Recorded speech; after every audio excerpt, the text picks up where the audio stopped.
Well, from 85 to 94, the Mobile Wellington Street Race has been one of the highlights of the motor racing calendar, thrilling the fans here in New Zealand with the thunder from down under. But it's been a break of 2 years since we've seen this site, the magnificent Wellington waterfront, about to rock around the dock with the roar of the V8 supercars back in town for the first time in 2 years. Wayne Munro, absolutely, positively fantastic to see these cars back in Wellington.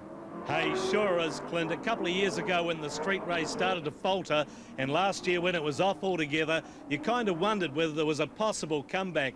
Well, these guys are here. They sound fantastic. They look sensational. And that noise reverberating around the city streets is just incredible. And yesterday's qualifying, Clint, I've never seen anything like it. 1/1000th of a second between John Bow on pole and Paul Radisich, the Kiwi guy, came back from England with his Ford Mondeo. Incredible performance. Yes, John Bow with the 118.91 grabbed the front row of the position for the grid, which is going to be crucial in these sprint races. Paul Radisich, a 118.92, right alongside him in the front row of the grid. The first of the Commodores, Larry Perkins in the Castrol Commodore, starting from position 3. A great drive to grab that spot. And alongside him, Glenn Seaton, Mr. Smooth of the Australian Touring Car Championship. And then, of course, we've got Neil Crompton doing a great job getting up there in position 5 in the Coca-Cola Commodore. And Greg Murphy, the #1 Kiwi star in that #1 Mobile Holden Racing Team Commodore, one of the supercars from this year's championship. Two of the legends of the Australian Touring Car Championships right alongside each other in 7 and 8, Dick Johnson and Peter Brock in the 05 Commodore. That's followed by the second of the Castrol cars, Russell Ingall, and then Alan Jones, remarkably the quickest in early qualifying, fell off the pace and will start from position 10 in his Ford Falcon. And rounding up the rear of the grid, we have two of the big stars, of course, Tony Longhurst, who's won here before back in 92 in a BMW, now back with his Ford Falcon, and Wayne Gardner in the second of the Coke Commodore, starting from position 12. Just great to see him there, actually, after the big rebuild for both of the Coke Commodores in Hamilton during the week. So it's fantastic to see both these cars in the starting lineup for the first of the 20-minute sprint races, and the Kiwi fans are just looking forward to seeing these guys unleash these mighty Aussie V8s. Well, it pulled 25 to 30,000 people. That's a record crowd here on the Wellington Street Circuit just to see and hear these guys at work. Johnny Bow, the little details there, tell us about him. Of course, he's the Tasmanian. We like him over here in Kiwiland. He's been here lots of times, looking for his first win, though, today on the Wellington streets. Ready now, waiting for the green light.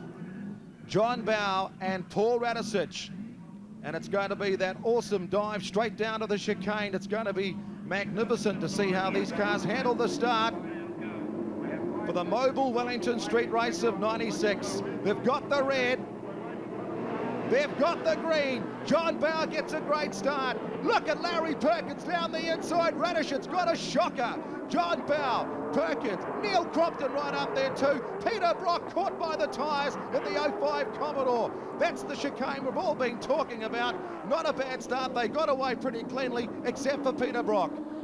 Oh, Bow and Perkins were absolutely picture perfect, and Neil Crompton, but poor old Paul Radisich, as we thought, he's used to kicking into life a Ford Mondeo in the British Touring Car Champs. Not a great big Falcon V8. He hasn't been in one of these things for a couple of years, so he got bogged down at the start.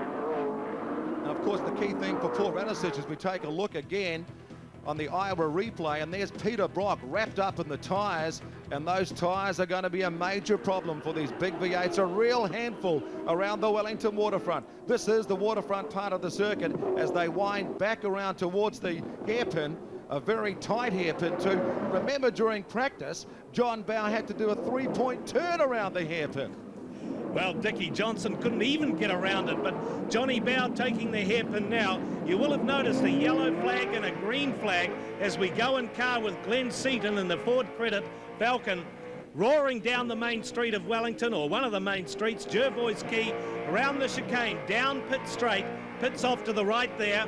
Now this is right down by downtown Wellington, the town hall, just off to the side of the chicane here as they take down Cable Street.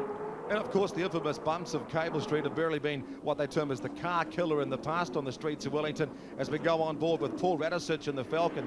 But when I went for a black, one of the lucky guys to go for a ride in car with Paul Radisich, it's such a tight, twisty circuit. It's really stop-go these days. You only get a chance to wind up the V8 to about 4th, and then you're hard on the brakes, hard on the gears. It's going to be a real challenge for these guys behind the wheel today. Yes, well, this revised Wellington Street circuit, because it is cut short down to just over not much more than 2K, it is basically all there's room for on the Wellington waterfront. And unless there's some major freedoms allowed by the city in the future to let it slip into some of the main thoroughfares, well, basically this is what we got. But it hasn't been met with a great deal of approval, as we found out Friday night when the guys just could not get around this corner. And of course, Larry Perkins, who's the safety rep for the drivers, he basically said, well, no changes to the street race. We won't take the chicanes out. They're there for safety purposes. The FIA have ratified them. They'll stay here for the weekend. We may look at changes perhaps next year. And of course, it's the same for all the drivers as we go on board.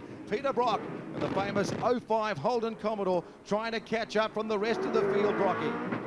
Well, Brocky, of course, qualified only 8th after he had a bit of a moment in qualifying yesterday or earlier, had a bit of a spin just testing out the one of the corners around the waterfront, very, very tight chicane.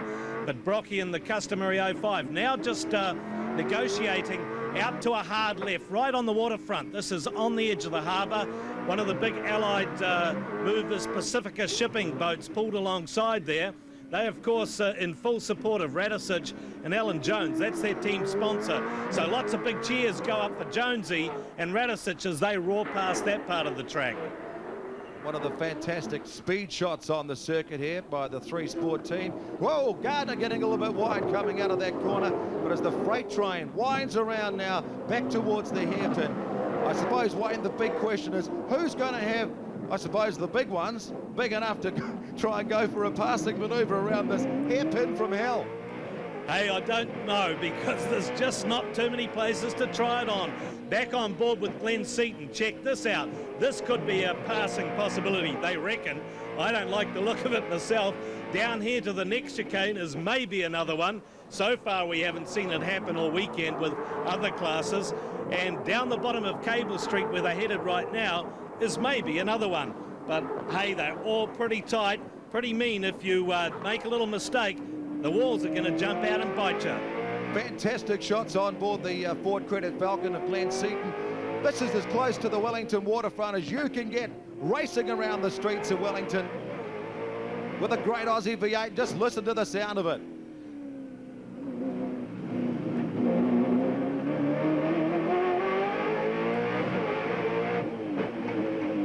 Well, you can hear he's not getting too far up in the revs, and this is one of the things the guys just don't like very much. It's hard on the gear, hard on the tyres, and of course hard on them. The guys are hopping out of the cars after each practice session yesterday, really wrung out, because this is really hard work. You've got to be right on it. As you can see, there's scarcely any runoff room, and trackside there's just walls either side. Oh, getting very close there, Seaton. Warming up, looming up, and great shots here from the 3 Sport team. Great shots looking back from the bumper of Paul Radisich. That's the high-speed chicane down the back straight. And as you can see there, stretching out his lead over Glenn Seaton. Now Seaton closing up through that chicane under brakes.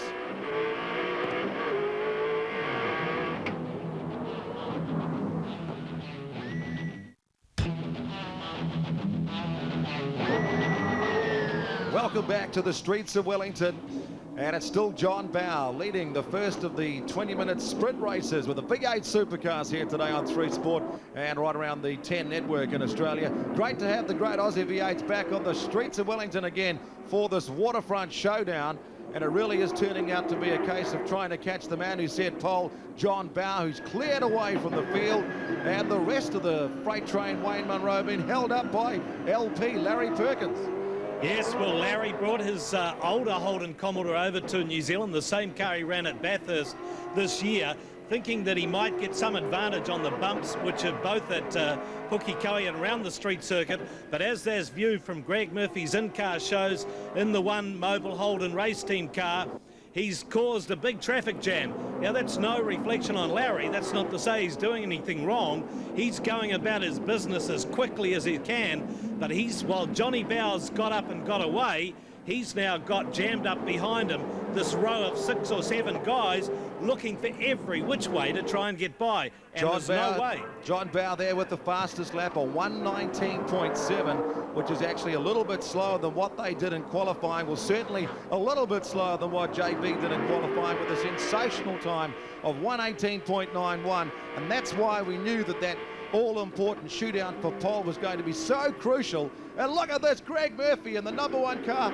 looming up there like Jaws. Oh, and don't they sound great, these great Aussie V8s. Now you're looking back from the bumper of Paul Radisich. So we've gone from Seaton's car to Radisich's car with a Murphy sandwich.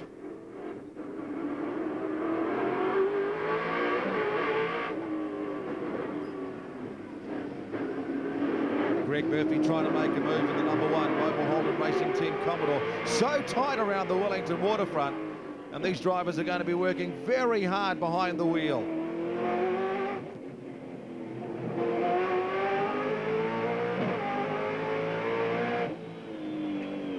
Now they're coming down towards the hairpin. Is Greg Murphy having a look down the inside? Still nowhere to pass. But he's having a good look at Paul Radisich and the Allied Movers Ford Falcon. Murphy was one of the fastest guys around this circuit yesterday, but of course he had that problem when he backed his mobile car into the wall, locked the brakes, backed it in, caused quite a bit of damage, set him back substantially. So at the end of qualifying, he ended up down the rows a bit. But shows every sign at the moment of being the only one in this field who's really on a charge. Out front, Johnny Bow getting away. Look at the gap he's got now. That really is a very handy cushion over Larry Perkins. Still holding up this freight train of Aussie V8s around the waterfront. Here they come again. Larry doing a great job in second spot. They reckon when he dinged the car at Pukekohe, for this way, it's actually bent the right way, the big ding in the door, and he decided to leave it there to intimidate the other drivers. So Greg Murphy once again looming up behind Radisich as they take to the waterfront. No love lost between these Kiwis, not that they don't like each other, just that they want to beat each other. Just the same as it is for any race driver probably, but Radisich, of course, the 34-year-old out of Britain, twice won the Super Touring Car World Cup. Here comes Murphy. Oh, straight inside of him. Let's see what happens as they come out of this one. Oh, and he's got caught on the hairpin. He had a good look down the inside and he's had to park the Holden. Now he spins it back into action. Wayne Gardner also burning a bit of rubber. Talk about a chain reaction there, Clint, down at the hairpin. Murphy tried that inside dive down on his countryman, got caught on the chicane. Here we go with the Ira replay. Check it out. There's Murphy, gets virtually stuck. Look at, in fact, he stops. He's lost the engine, fires it up again.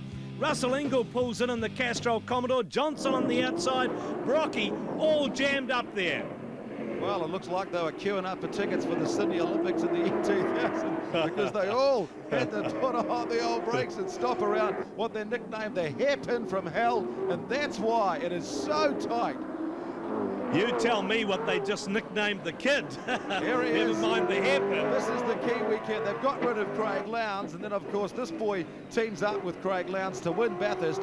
Greg Murphy, the Kiwi. And, of course, Larry Perkins now, the number 11 Castrol Commodore, doing a fantastic job. Right behind him, Neil Crompton, two of the surprise guys who did a great job in qualifying. There's Larry Perkins smoking a bit of rubber. Will Crompton try and make a move on the inside of Larry? Well, I think Neil's got his work cut out, really. That car took a big biff at Pukekohe, as we've already said. I think he did a sensational job to qualify it this high up, as he did in getting off the line so smartly behind Larry and Johnny Bow. And big rap for Neil on this start. This is a great performance, considering he's only done a few races this year. This has been excellent, but I don't think he's going to find a way past Larry in a hurry. Yes, Neil Crompton, unlucky 13th in the Australian Touring Car Championships, but of course smacked and lost his position at Pukekohe with the big dip, but doing a fantastic job around the streets of Wellington where he has raced before. Larry Perkins also, he was second here back in 1988. in a Holden Commodore with Denny Holm, the late great Kiwi champion Denny Holm, our Formula One king. But of course, at the moment, the Formula One king of Australian motor racing, Alan Jones, back down the pack. Last lap now. John Bow with a 6-second advantage over Larry Perkins. Will they finish the way they start? I tell you what, JB in the Shell Falcon, he's determined to do it today, and he's doing it in great style. Well, Johnny Bow, I mean, this has been a great race for him. He's been able to conserve the tyres a bit, got that break right from the start, got away there. The big question is, can you pass anybody around the circuit? And that's the story that's going to have to be seen in the later races. And it's Dunlop, Dunlop, Dunlop in the battle for the tyres. Johnny Bow wins the first of the V8 Supercar sprint races on the streets of Wellington. Larry Perkins seconds, Neil Crompton third, followed by Radisich, Seaton, and then Greg Murphy. That's the top 6. Then comes Ingle, Johnson, Jones, and Brock. But it's this man, the terror from Tasmania, doing it in style today, Johnny Bow. There's the 05 man, Peter Brock. He is a legend around here, a 2-time street race winner. Knew he was struggling off the pace today, but still very happy to be racing here with the Aussie V8. So confirming the result of race 1, John Bow first, Larry Perkins second, followed by Neil Crompton, and then Paul Radisich in the top 4. You certainly didn't stick around to see what happened. No, mate. I mean, I got a very good start, which is most unusual for me, and I put in some very good early laps and then tried to conserve the rear tyres. The tyres were getting quite squirmy, the rears. The fronts were great. You were out of here. I was gone, absolutely. And I'm very, very happy to have done